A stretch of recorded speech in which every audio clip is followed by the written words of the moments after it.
Hello friends, இன்றைக்கி இந்த வீடியோவில் நம்ம எதை பற்றி பார்க்க போகிறோம் அப்படின்னு வந்து பார்த்திங்கன்னா, பென்ட்ரைவ் இல்லை மெமரி கார்டு வந்து கரப்டாக இருந்தது அப்படின்னா அதை எப்படி ஃபிக்ஸ் பண்ணுறது அப்படின்னு தான் இந்த வீடியோவில் வந்து பார்க்க போகிறோம். ரைட் கிளிக் பண்ணி நீங்கள் ஃபார்மேட் பண்ண போனாலுமே வந்து பார்த்திங்கன்னா விண்டோஸ் அன்னேபிள் டு ஃபார்மேட்டுன்னு சொல்லிட்டு வந்து ஒரு எரர் வரும். அப்படி இல்லை அப்படின்னா நோ மீடியா எரர் அப்படின்னு சொல்லிட்டு ஒன்று வரும்.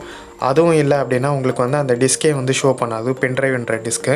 ஸோ இதுமாரி நீங்கள் ஃபார்மேட் பண்ண போனாலுமே வந்து பார்த்திங்கன்னா உங்களுக்கு வந்து அன்னேபிள் டு ஃபார்மேட் அப்படின்னு சொல்லிட்டு தான் வந்து எரர் வந்து வரும்.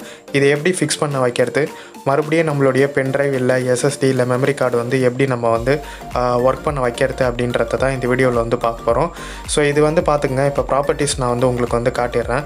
ஸோ இதில் ஆல்ரெடி என்கிட்ட வந்து ஃபைல்ஸ் இருக்குது, சம் ஃபைல்ஸு, அதாவது ஃபோட்டோ வீடியோஸ் அந்த மாதிரி சொல்லிட்டு வந்து இருக்குது. இது ஃபைல் ஃபார்மேட் வந்து பார்த்திங்கன்னா NTFS ஃபார்மேட்டில் வந்து இருக்குது. ஸோ இதை அப்படியே நம்ம வந்து ஒர்க்கிங் கண்டிஷனுக்கு இப்போ வந்து எடுத்துகிட்டு வர போகிறோம். ஸோ அது எப்படி பண்ணுறது அப்படின்ற ஃபுல் வீடியோ வந்து பார்க்கலாம். வாங்க இப்போ வீடியோக்குள்ளே போகலாம்.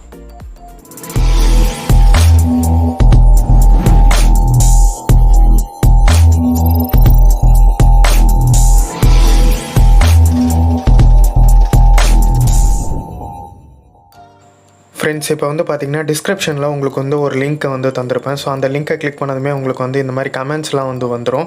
ஸோ இந்த கமெண்ட்ஸை யூஸ் பண்ணி தான் நம்ம வந்து நம்மளுடைய பென்ட்ரைவ் இல்லை எஸ்எஸ்டி இல்லை மெமரி கார்டை வந்து நம்ம வந்து ஒர்க்கிங் கண்டிஷனுக்கு எடுத்துகிட்டு வந்து வர போகிறோம். ஸோ இதுக்கு வந்து பார்த்திங்கன்னா ஃபஸ்ட்டு உங்களுடைய சிஸ்டம் இல்லை லேப்டாப் இல்லை பிசியில் வந்து பார்த்திங்கன்னா விண்டோஸ் +R வந்து ப்ரெஸ் பண்ணிங்க.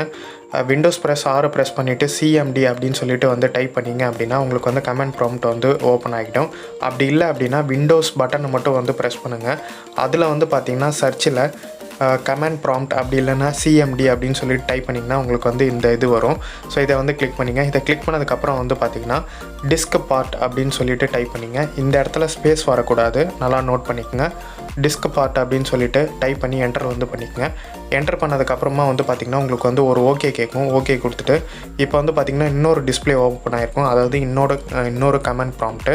ஸோ இதில் நம்ம டிஸ்கிரிப்ஷனில் கொடுத்துருக்க அந்த லிங்க்கை யூஸ் பண்ணிங்கன்னா உங்களுக்கு இந்த மாதிரி ஓப்பன் ஆகும் இந்த பேஜ். ஸோ இந்த பேஜில் நான் கொடுத்துருக்க அந்த ஹைலைட்டான கமெண்டை மட்டும் இதில் வந்து பேஸ்ட் பண்ணணும். ஸோ இப்போ டிஸ்க் பார்ட் வந்து நம்ம கொடுத்தாச்சு. இப்போ லிஸ்ட் டிஸ்க் அப்படின்றத கமெண்டை வந்து இதில் வந்து பேஸ்ட் பண்ணுவோம். ஸோ பேஸ்ட் பண்ணி என்டர் வந்து அடிங்க. என்டர் அடித்ததுக்கப்புறம் வந்து பார்த்திங்கன்னா எந்தெந்த டிஸ்க்லாம் உங்களுடைய சிஸ்டம் இல்லை லேப்டாப்பில் அட்டாச்சில் இருக்கோ அது எல்லாமே டிஸ்பிளே ஆகும். இங்கே வந்து பார்த்திங்கன்னா என்னுடைய ஹார்ட் டிஸ்க் ப்ளஸ் பென்ட்ரைவ் 2 தான் இருக்குது.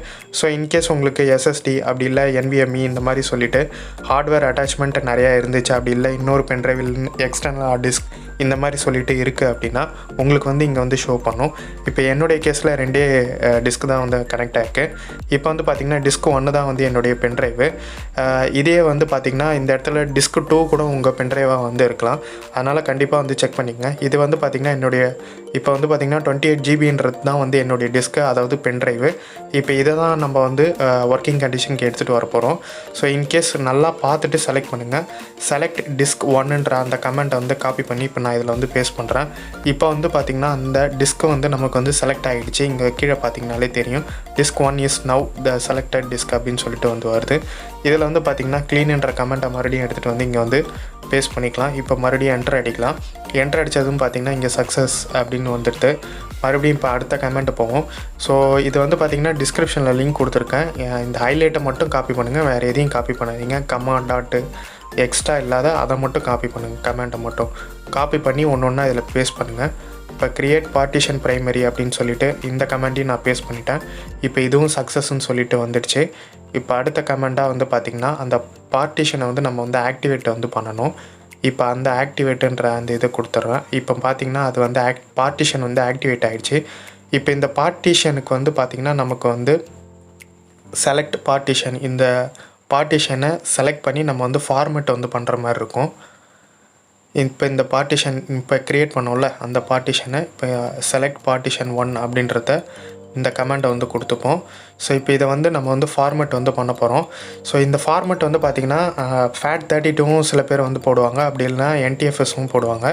இந்த என்டிஎஃப்எஸ்க்கும் FAT32க்கும் ஒன்றும் பெரிய டிஃப்ரெண்ட் இல்லை. நீங்கள் என்டிஎஃப்எஸ்னே வந்து கொடுங்க. இதுதான் வந்து மோஸ்ட் ஆஃப் த ஃபைல் டிஸ்க்குக்கு வந்து சப்போர்ட் ஆகும். ஸோ அதனால் பயப்படாத, என்டிஎஃப்எஸ்னே கொடுங்க, நோ ப்ராப்ளம். எந்த நீங்கள் மெமரி கார்டு எது வச்சுருந்தாலும் சரி தான். ஸோ இது வந்து பார்த்திங்கன்னா 100% ஆக ஒரு 5 மினிட்ஸ் இல்லை 10 மினிட்ஸ் ஆகும். ஸோ வெயிட் பண்ணுங்கள். வெயிட் பண்ணதுக்கப்புறம் உங்களுக்கு இந்த மாதிரி வரும். இதுக்கப்புறம் வந்து பார்த்திங்கன்னா இதில் எக்ஸிட் அப்படின்றது கொடுத்துங்க. இப்போ நம்மளுடைய பென்ட்ரைவ் வந்து ஒர்க்கிங் கண்டிஷனுக்கு வந்துடுச்சு. ஸோ இப்போ நம்ம வந்து செக் பண்ணி பார்க்கலாம். ஆல்ரெடியாக என்கிட்ட ஃபைல்ஸ், ஃபோட்டோஸ், வீடியோஸ்லாம் இருந்தது அந்த பென்ட்ரைவில். இப்போ நம்ம செக் பண்ணி பார்க்கலாம் எப்படி இருக்குது அப்படின்ட்டு. ஃப்ரெஷ்ஷாக நியூவாக இருக்குது பாருங்கள். ஸோ பென்ட்ரைவ்னு ஆல்ரெடி அதில் நேமும் கூட இருந்திருக்கும். இப்போ வந்து பார்த்திங்கன்னா எதுவுமே கிடையாது, ஒர்க்கிங் கண்டிஷனுக்கு எல்லாமே வந்துடுச்சு. ஸோ நீங்களும் இதை ட்ரை பண்ணி பார்த்துட்டு யூஸ் ஆச்சா இல்லையான்றதை கமெண்ட் செக்ஷனில் கமெண்ட் பண்ணுங்கள். இதோட சூப்பரான வீடியோவில் உங்கள் அடுத்த வீடியோவில் சந்திக்கிறேன். தேங்க்யூ ஃப்ரெண்ட்ஸ், பாய்.